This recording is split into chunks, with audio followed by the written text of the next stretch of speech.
Okay,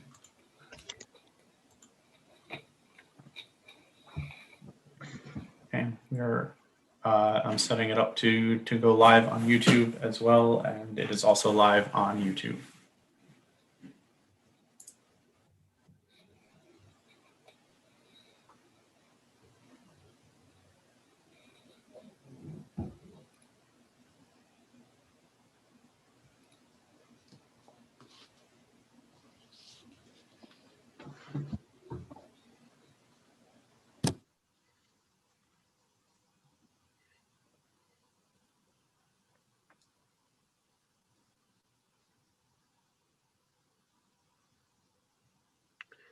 And there's David.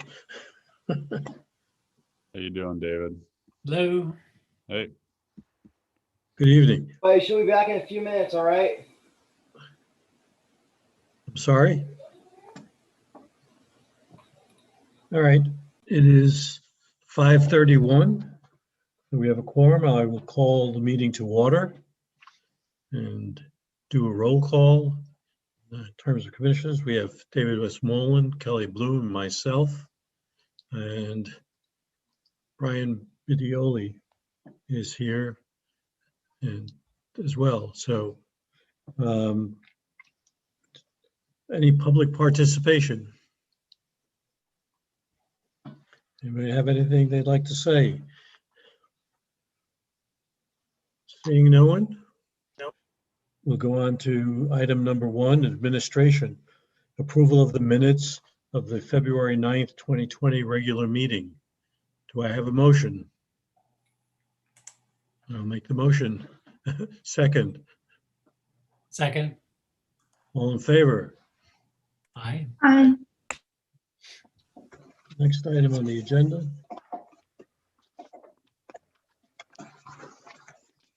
It's item 2, the financials.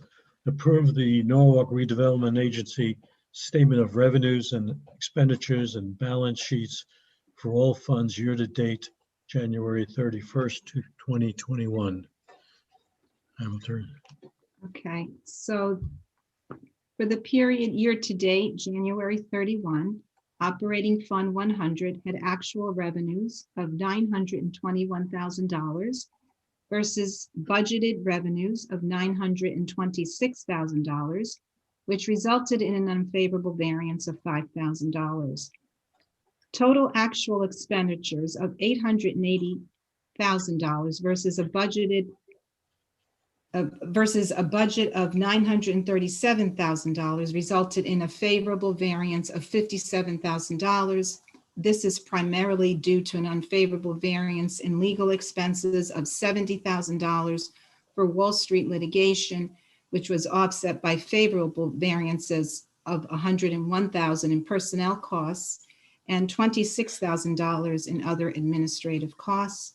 The actual operating surplus of $41,000 versus a budgeted deficit of $11,000 resulted in a favorable variance of $52,000.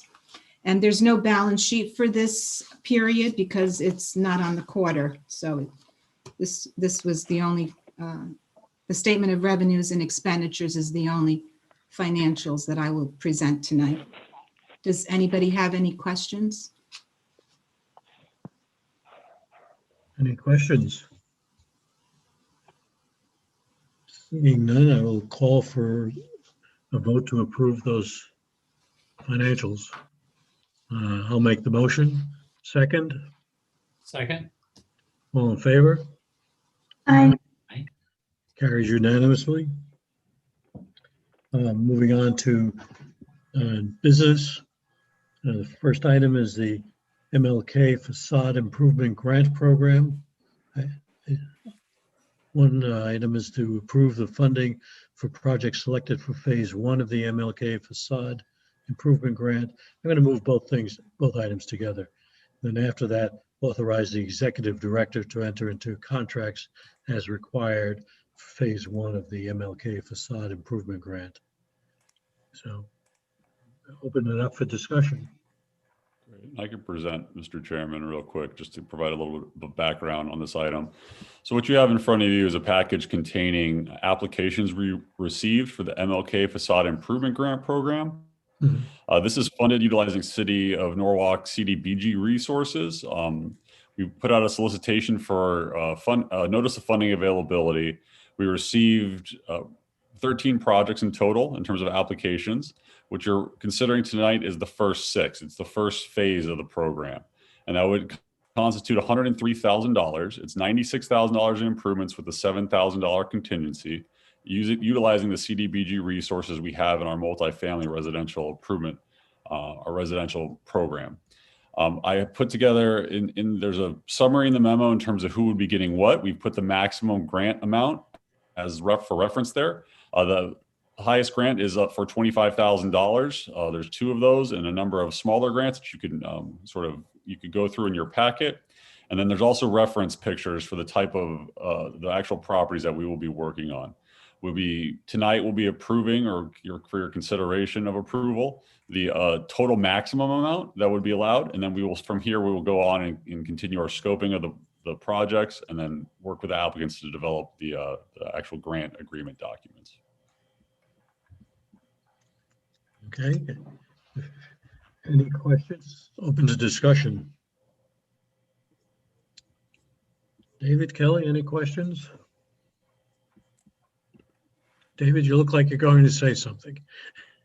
It looks like a great program. I looked at all of the, I think all the recipients. I think this is going to do good things for all the applications. I think it's was really well done.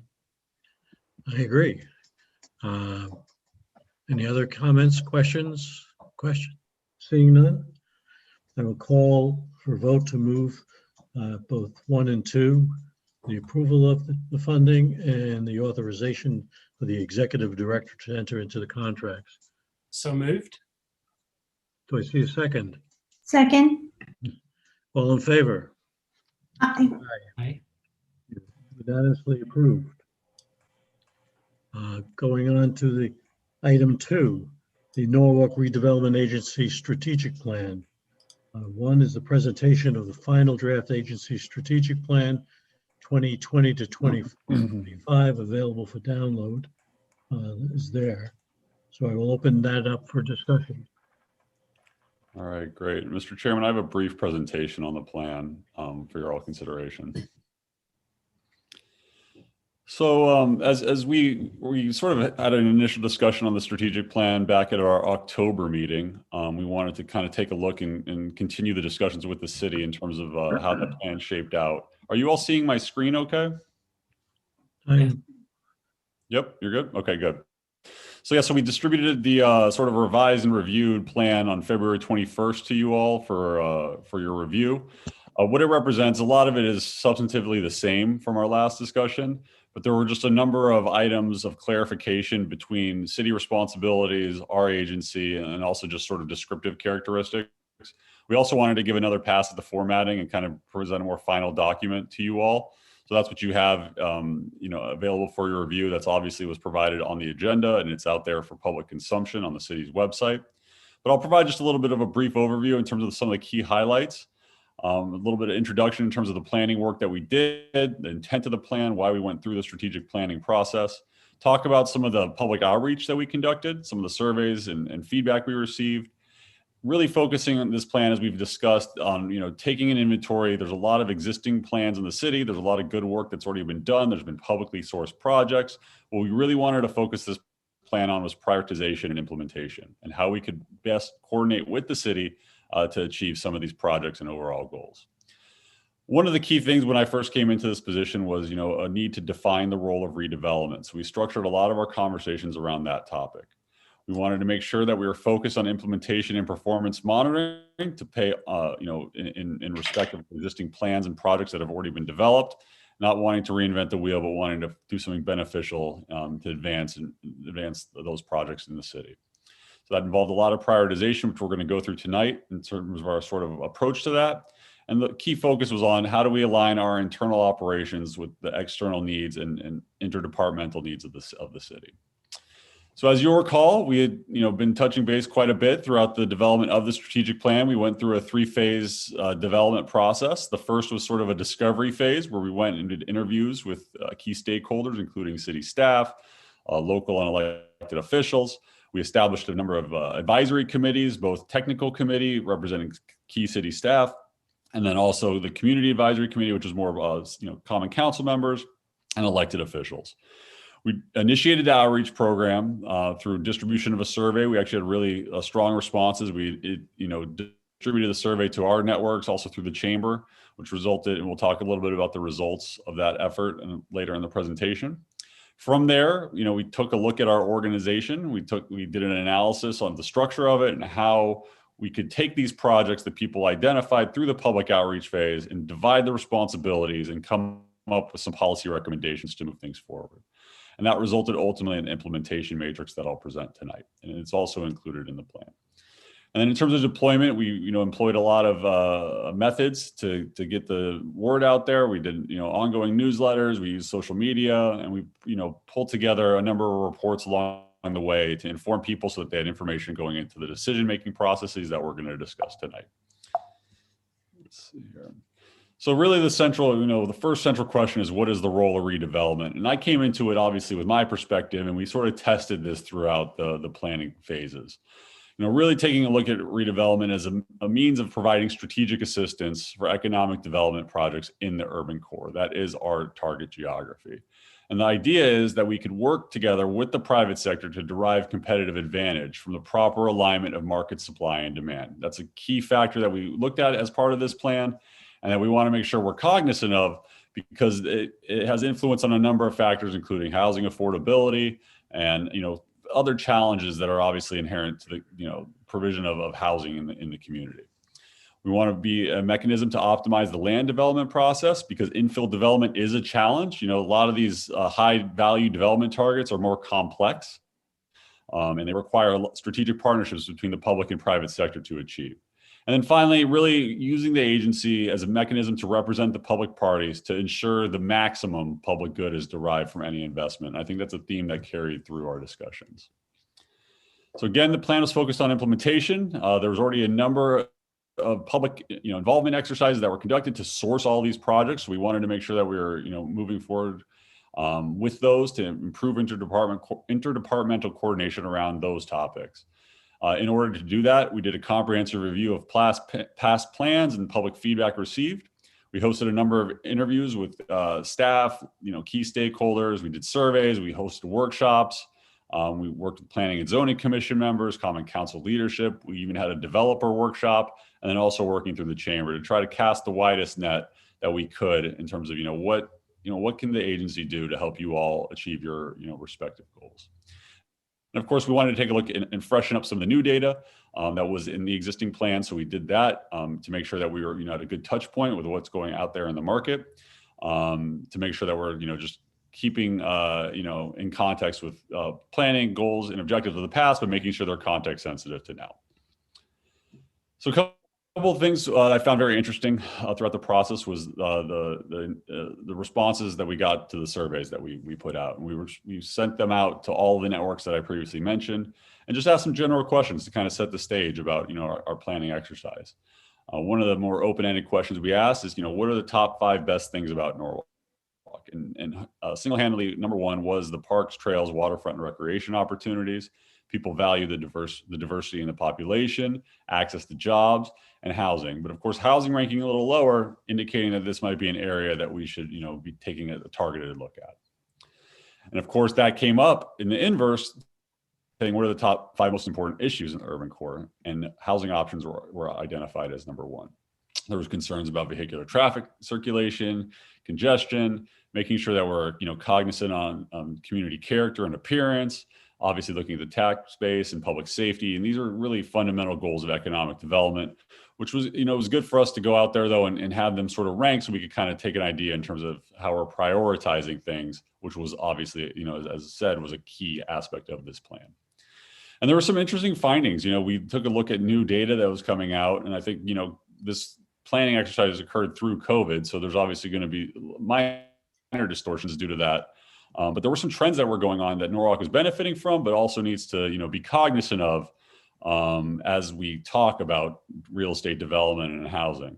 One of the key things is as identified in the 2018 American Community Survey, and also just demographic trends that we analyze. And a lot of this is actually explained in further detail in the setting the stage section of the strategic plan. I'm not sure if you've all had a chance to read, but I would reference there. But what you're seeing nationwide is this sort of growing and increasing competition for downsizing and starter households. There's a lot of demographic things that are going on behind that. Ranging from, America is aging in terms of population. People are needing, they don't have the same peak space demands that they may have had when they were raising families, but also family sizes are shrinking. People are having less kids, meaning they need less space. And what that's doing is it's creating this huge demand for downsizing and starter households. And you're seeing that. You're seeing that in the market in terms of how it's affecting pricing. What we're estimating by 2050 is that 64% of the US population will be interested in downsizing or having a starter size household. So what does that mean if your community does not provide that? Well, then you have issues with, the balance of supply and demand that we're talking about, which can affect pricing and home values. And what this also has an influence on is the rental market. So you have a lot of push for, why are there so many new apartments? There's such a demand for apartments. And a lot of this is driving that nationwide, and it's playing itself out in Norwalk. You were seeing pre-COVID an overall decrease in home ownership rates nationwide, an increase in the demand for rental housing. And as a result, since there wasn't adequate supply, there was an increase in the gross rent, and to the tune of 31%, which is a challenge when you're talking about, being an agency or being an entity that wants to help, maximize public good for all users. And then you're obviously going to have, this is going to influence the affordable housing, which is something that we're going to become obviously more involved with as part of the strategic plan implementation. So out of all these discussions, we wanted to kind of create context or focus areas that we could structure the organization around to help with some of the issues and needs identified. So what I took was a 3-pillar approach, and this was discussed with the city, and we've been working to figure out how best to implement this around community and business services being the first task, infrastructure and technology, and housing and real estate development. And these really hit all those target areas that we identified as part of our planning exercise. Taking that information, we then went back out to the public. We went to the community advisory and the technical advisory committees, to be correct. And we asked them, what are the top 5 initiatives we could get involved with in terms of community and business services? And number 1 was they wanted us to focus on neighborhood waterfront connectivity improvements. 2 was fill empty and underutilized lots in commercial space. There was an intense focus on attracting higher education institutions to downtown, artists and community engagement, and then also multicultural and minority business support, really trying to find some business service initiatives that we can work with the Office of Community and Economic Development on to hit some of these targets. We did the same for infrastructure and technology. We wanted to know what in that category was most important. Street improvements were important. Green infrastructure has been a resonating theme throughout this and also our other work in South Norwalk to date. And then taking a look at pedestrian connectivity and multimodal infrastructure improvements is obviously to the top of these priorities. And then finally, we wanted to look at housing and real estate development. There's still strong support for mixed use development. There's an identified interest in increasing and diversifying the housing supply, and then affordable housing and creating a better mix and diversity of housing options in the city, which is something that you would expect, but it was good to sort of ground truth that out across the wide breadth of feedback we solicited. So once we kind of identified these projects, you want to do everything, but you have to have some sort of priority when we're talking about strategic plan. I made a joke, I don't want it to be a wish list or a letter to Santa. I want it to be a tailored, actionable document at the end of the day that we know what our priorities are and we have a schedule attributable to them, and then we can monitor our performance. And that's sort of the flow of the plan. And it'll be sort of become more clear in terms of how we structured this task. And then also a clear division of responsibilities. That was one of the challenges that I know I inherited, and that we've been working to have a clear definition of responsibilities so that everyone's moving forward together. So in order to do that, we started, we of course looked at the existing plans, but we actually took a comprehensive inventory of every project in a related agency or city plan. We went through that at the individual level with city staff and then also at the committee level to discuss the projects and how we could divide responsibilities. And then we determine priorities through an innovative project ranking system where we actually did sort of cursory cost benefit analyses to determine, what should be the priority. And that ultimately fed into what you'll see tonight as the development of the agency's work program, or that's included in the strategic plan and the overall organizational recommendations. So I didn't provide it all in a slide because there's quite a bit, and the way they're structured is by task. So I've actually related task 1. There's 3 tasks. Task 1 is community business services, as we discussed. Task 2 is infrastructure and technology, and task 3 is housing and real estate development. So I'd encourage you to reference the strategic plan. I think it's also important to note that this is just a presentation tonight. We're planning to actually take action next month. So you're going to have plenty of time to work with this. But I kind of wanted to tell you a little bit how it's structured first. So when you go through your review, you can understand a little bit deeper what's going on. But what we did is, this is part of the inventory that I discussed. We basically this is all coming from some source, right? So we have a number of sources. It's either a committee recommendation that we heard in a public outreach. It's the Plan of Conservation and Development. It's a city transportation plan. A lot of these are existing. Some of them are new. And the ones that are new, a lot of those came through our discussions with the city. So one key area that there was city interest in us becoming involved with is economic analysis. The city doesn't have a internalized function for that when we want to take a look at the economic impact of development projects. So they've asked us to really take a look at our organizational structure and how we could do that. So a lot of these are described in detail. Well, all of these are described in detail in the strategic plan. So I would encourage you to look through these because those are really the tasks that we'll be getting involved with over the next 5 years, which is the planning period. We did the similar for the second task, which was the sort of infrastructure and technology. A lot of these will be city-led because they do come out of the city's initiatives, looking at engineering or DPW or TMP, transportation, mobility, and parking. But we want them on our radar because we want to be there to assist. We want to be there to also try to identify new sources of funding as appropriate. So really maintaining a touch point with what's going on at the city, and the city maintaining a touch point with what's going on with us is really, I think, the way we're going to continue this interdepartmental coordination theme. And then finally, taking a look at the housing and real estate development, which was the third task in the strategic plan. And a lot of these projects, are ongoing with the city in terms of their work to look at the industrial zone, taking a look at the zoning regulations, developing a citywide affordable housing plan. And those are the things that we're going to be involved with as well. So as I mentioned before, we took this inventory and then we sat down with city staff and said, all right, well, what are some of the cost benefits? Took a cursory review of this, did a sort of base level scoring based on the social, technical, and administrative benefits, legal, economic, and social, socio-political, and environmental, and then took a look at the costs in terms of how that would shake out to develop some sort of base level scoring that serves as just a guide. It's not really, this wasn't an exercise of this is in or out. It's just it's really trying to put a analytic point on what may be the low hanging fruit or what may have the highest impact that we should focus on. So I took, once we sort of had this overall work program developed, or the kinds of projects we wanted to do, the kinds of topics we wanted to work on, this is all being ground truth by, city staff and working with the various committees. How does that work with our organization and our internal structure? And that, of course, is, I guess, where the rubber meets the road in terms of how we operate, since it is our strategic plan, right?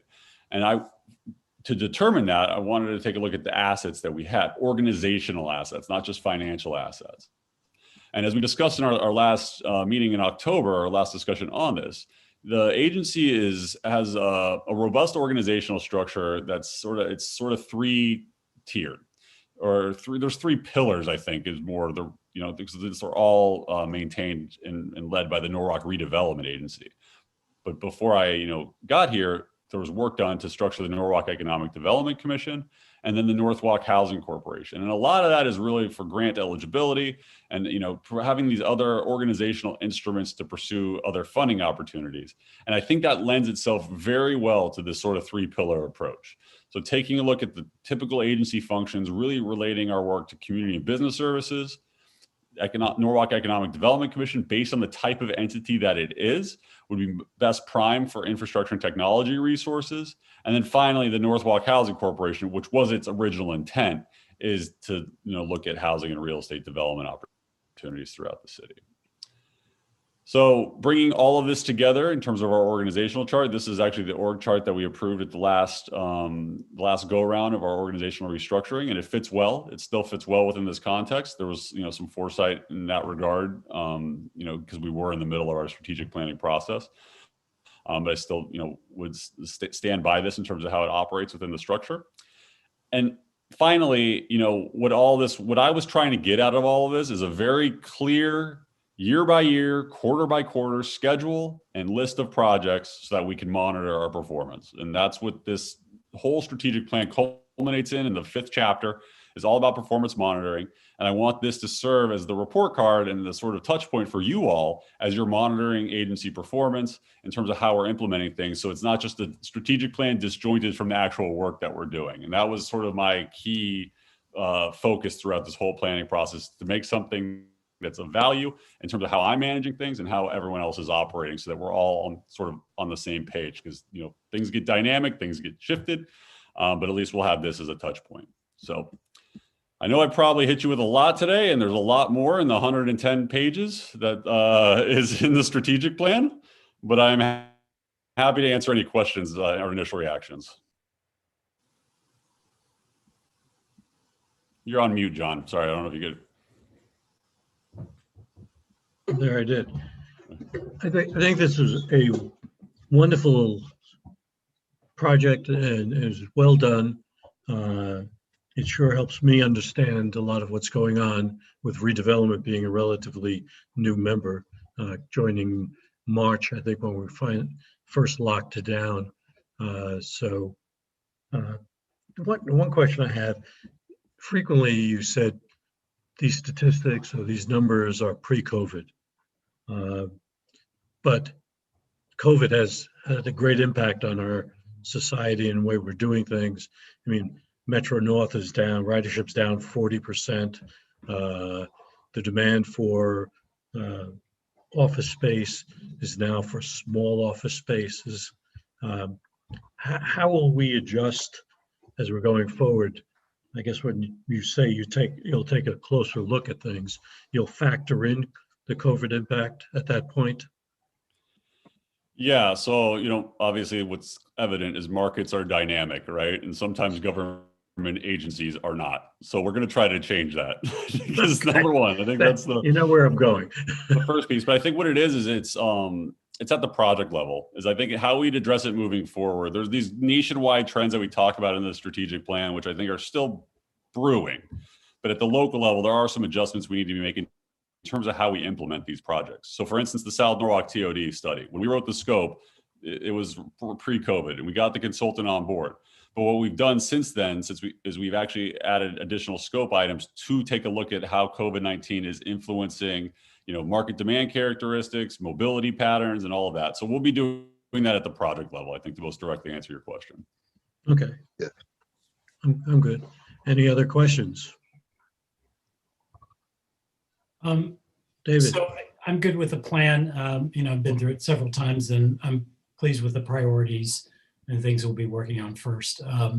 My only question is just the approval process. Are we going to have another public hearing for the public to give any input on it, or how are we handling that before we vote to approve it? Yeah, so I'll obviously defer to the chairman, but my suggestion would be that this is the initial presentation. We'll take comments from the public throughout the remainder of the month, and we can make that available on the city's website, that is available to send comments in, and our website as well. And then at the next meeting in public participation, we would have, an opportunity for people to weigh in. We haven't scheduled, we haven't typically done a traditional public hearing. I mean, that could be done if that's something of interest, but it would be for adoption at the next meeting. So I feel pretty strongly that we should have a separate public hearing meeting, like a week before our regular meeting, and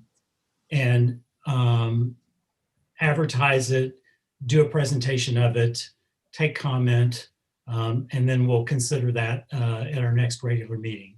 I really hate it when plans are presented.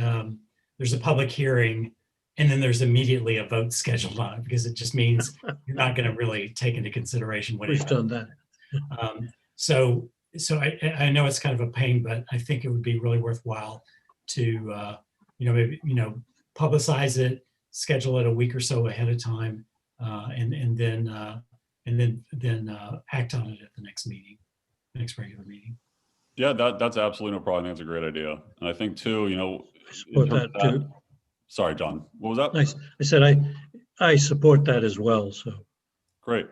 Yeah, and then also one thing, I know we could obviously mention it later on, but the way I see this going, I mean, this is a living thing. This isn't just something we're going to do and then be done. I want to make myself available for similar presentations to other groups as they go, so it's not a one-shot deal, in terms of what we're doing, who we are, and why we're, what we're doing in the community. I think that'll be important moving forward as well, past adoption.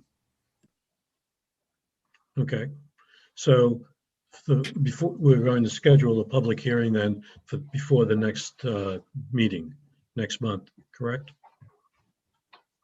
Yeah, you said 1 week prior, David. Is that what you're hoping? That works. That's just my suggestion. I just don't, I wanted to have, we should have the public hearing. We should have some time to think about what was said. So I just want to have some spacing between when the public hearing is and when the regular meeting is. So, week, 2 weeks, whatever works schedule wise. Yeah. I just don't want it right up against the regular meeting. Sounds good. Okay. So Kelly, did I see your hand up? Okay. So that's how we'll proceed on this item. And I think we're all in agreement. Everybody in agreement? All the commissioners in agreement? Yes? Yes. Okay. Brian, it's in your hands now. All right, I'm on it. Good.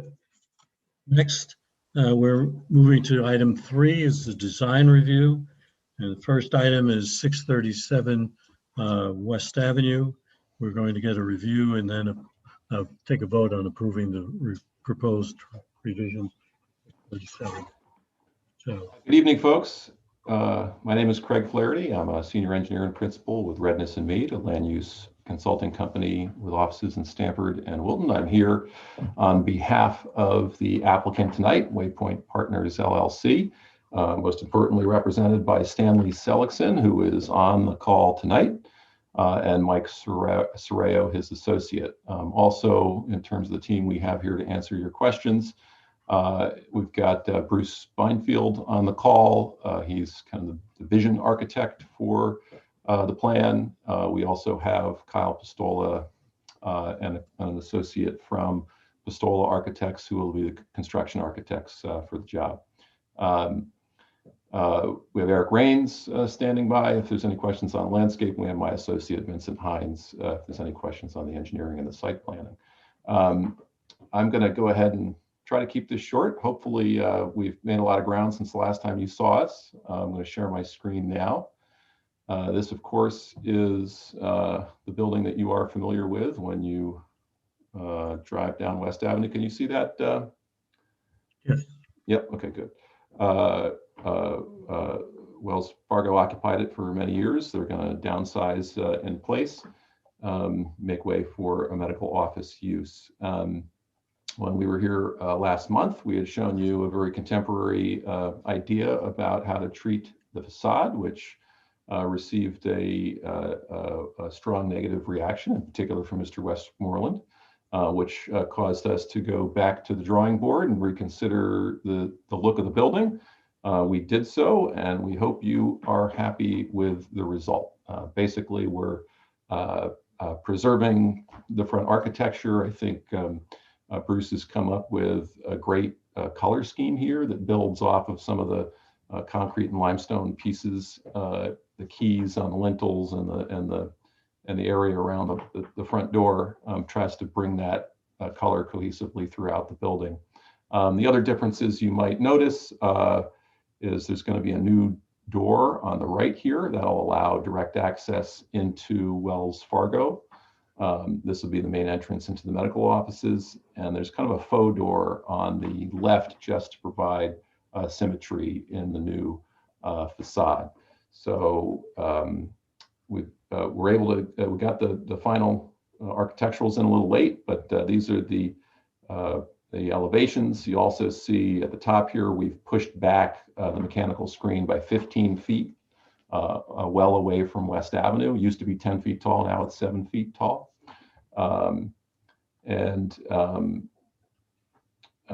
We've provided a line of sight from both sides of West Avenue, which you won't see anything in terms of that mechanical screen now that it's pushed back. And then both sides of Chapel Street, you might catch a corner of it if you're on the opposite side of Chapel Street. This is kind of an inspirational image for where we might head with the doorway framing. It's kind of what we think might be nice. And we've found, Bruce has found a manufacturer to work with to try to get a door that looks like that. Landscape plan was updated to reflect these changes and look mostly like what you see in the rendering up at the top. We've removed the accent lighting from the front of the building and just kind of leave it as is. And so that's really our presentation. Hopefully we can receive your favorable review tonight. We are excited to move forward, get our zoning permit and building permit, and make this happen for Seligson and the tenant in waiting. Okay. Can you flip back to the first design? Do you really want me to? Do you really want me to? No, I want to go back. No, one more. Go back one more. Existing. That's it. Yeah. Okay. All right, now let's come up to the new Sure. proposal. That's very nice. I support that, but I'm going to leave all the comments to Mr. Westmoreland. David? All right, where to start? So first of all, I want to thank all of you on the design team, and especially Mr. Seligson for taking our feedback seriously. I think this is a fabulous design. I'm completely happy with it. It really is a signature building on Wall Street, and I think it's going to, or West Avenue. I'm so happy you're doing this. I have nothing to criticize about the plan. I love the doors, love your inspiration. I think it's right on the mark. And I think preserving the portico and the columns, I think it's all a great addition to, or thing that we're keeping on West Avenue. And I do want to say, I don't want to say it's not that I disliked the contemporary design.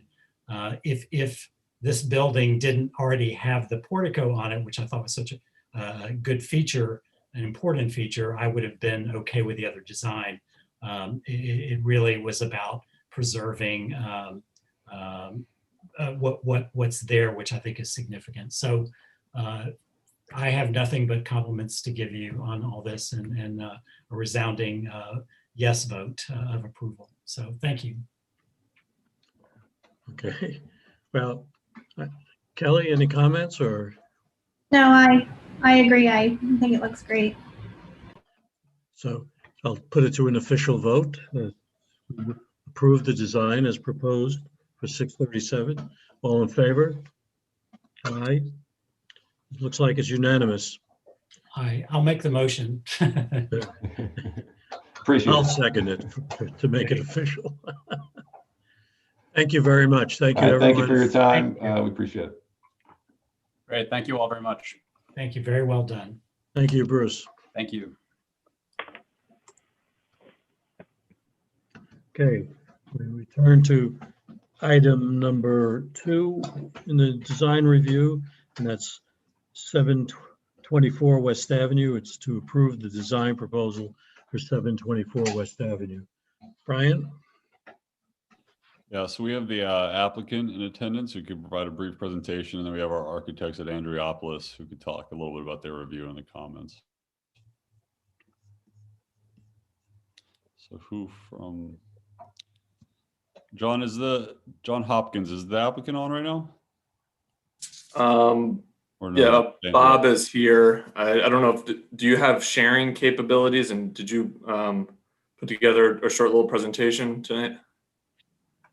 Sure, yeah, Bob Boothright here. I'm the project manager for the Parish House renovation project.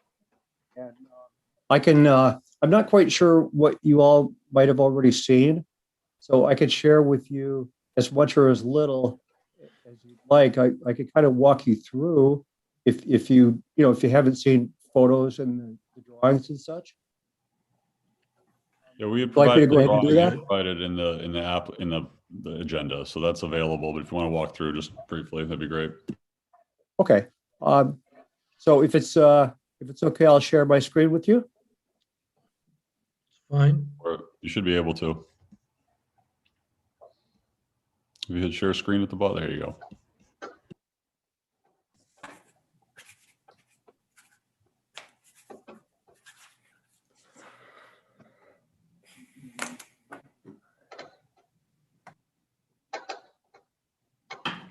Start here. So this is the this is what we have for the parish house. It we propose to renovate it, and it won't look a whole lot different. The goal, in fact, is to bring it back to what it probably looked like. It is a Civil War era structure, so that's kind of a tough target. I've tried to get some photos and all, and haven't been very successful with getting an idea of what it might have looked like. But we have taken some of the aluminum siding off and found clapboards that are similar to what you see with the aluminum siding. And again, the goal is just to restore. So the windows are original. We'll be replacing them with Marvin replacement windows, 2/2 pattern. And, hoping to restore the front door. Got some beautiful beveled glass, and if we are allowed to put, there's some plastic type material that you can put on old glass, make it comply with current code. So we're hoping that we could do that and save the door. If not, we'll try to replicate it. Just some views of the existing condition, which in a word is dilapidated, as you can see.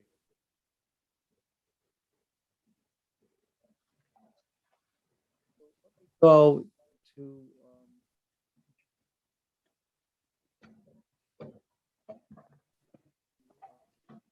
proposed elevation.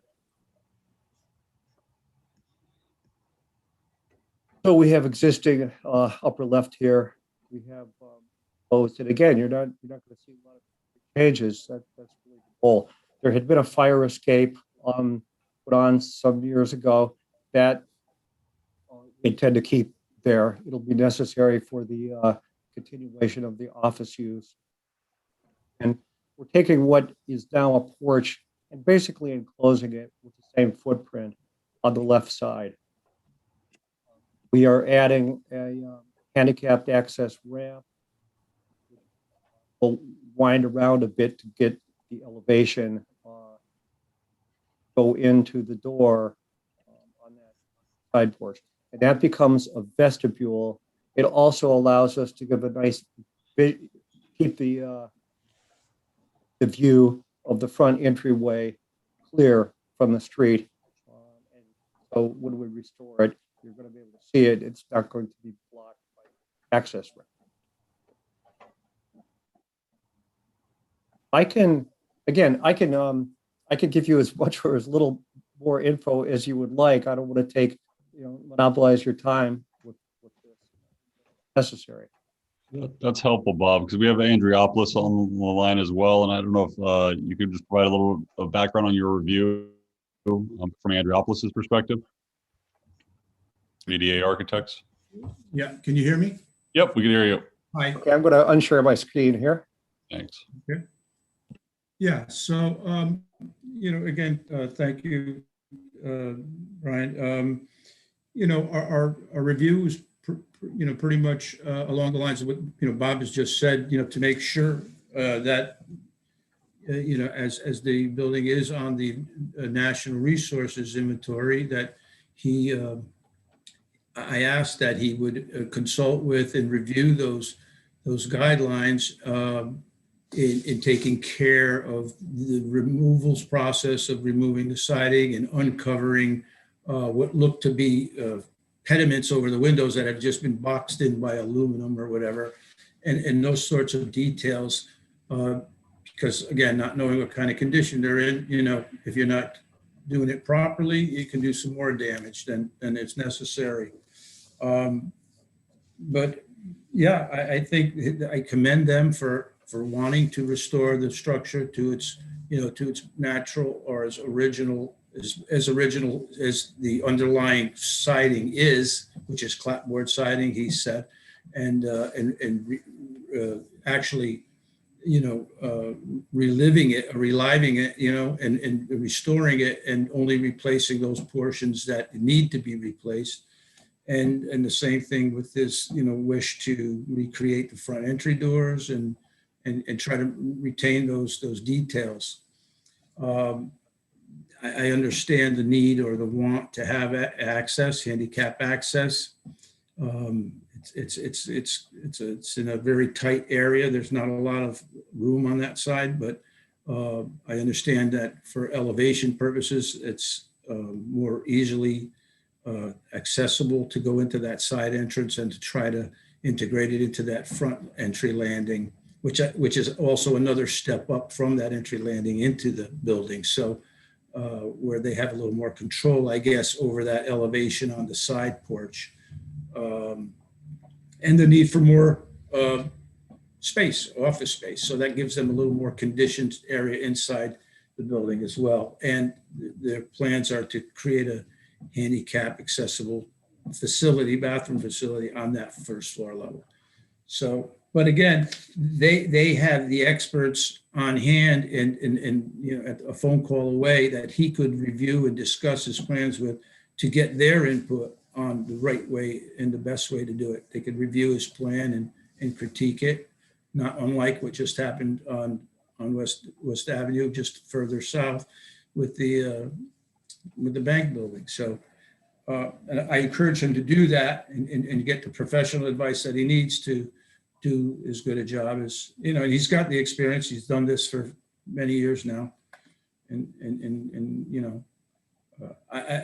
all of that, I don't even know what the one question I would have is what's your intended material of the ramp. I don't know what that makeup of the ramp is. There's no notes on the drawings or anything. That was one outstanding question that I failed to ask in our review. So if Sure. you Well, I can answer that for you right now, and I can make sure that it is on the drawings. I thought it was, but the material of the ramp, we plan to use pressure treated pine, and the railing will be similar to the railing on the front porch. Colors likewise. So we're trying to, you can't really minimize it because you have to have all this railing, but we want it to match what is there, and with the railing that duplicated railing style that would have been typical of the time. Yeah. And all painted white. Ramp itself, we would match the floor of the front porch. So again, as much as one can, making it harmonious and look like it belongs. The only concern there is like what happened to that porch is basically obviously neglect, right? It was neglect. Yes. And it turned into that sad state of disrepair that it is. And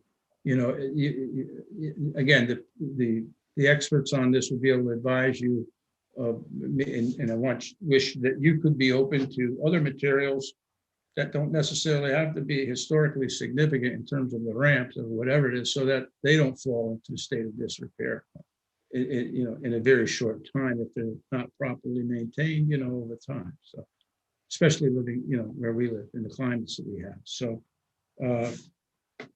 but yeah, I mean, the guardrails certainly could be, similar to the porch railing, but then you'll have to have an inner, grab rail, handrail for, to meet code and accessibility of others, not just wheelchairs. So, yeah.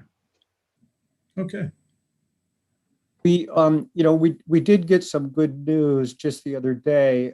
I had the crew take siding off, a little bit of siding off all around the house, and dancing around doing work that really needs a permit before we have our permit. So I got an okay from the building department to do a little exploration, and it was basically pretty good news.